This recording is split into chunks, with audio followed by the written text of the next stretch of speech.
Mga maliit na hayop lang. Sisiw lang tsaka daga.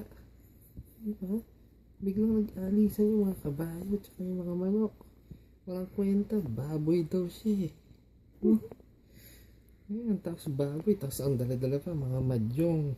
Diba? Walang kakwenta. Sabi. So, yun. Sabi, asa na kaya yun ngayon? Yun pala, andun na, natutulog na. Natulog na pala. Eh kasi naman, sabi na, sino ba yung next performer? Sabi, yun, yung tupa. Ayun na ba? Walang kakwenta-kwenta yun. Boring. Sabi, tulugan na lang sila. Ayan, kita mo lahat tulog oh. Para makasira ulo. Tignan mo yung daga. Doon pa sa baboy sumama eh. Baboy. Ang dumi-dumi. Diba? Sabagay, daga naman siya. Marumi din siya. So sila yung nagsamang matulog. Tingnan mo, yung manok, iniiwasan niya yung sisiw. Pag nangali, sila rin yung kakasama. Eh kasi sisiw yun eh, kahit paano. Related sila eh, no? So, tapos ito naman, kahit na feeling niya, boring naman talaga siya.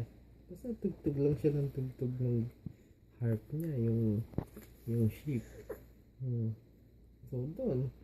Tapos doon natapos. Tapos sila.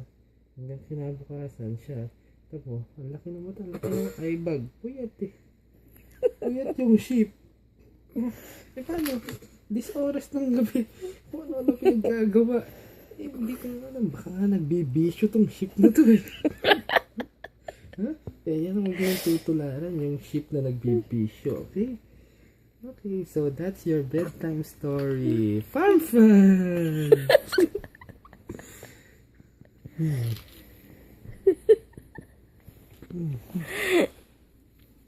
Hindi ka ba inaantok?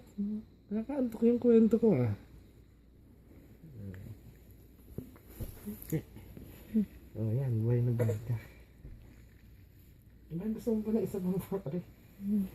Tama na bebe.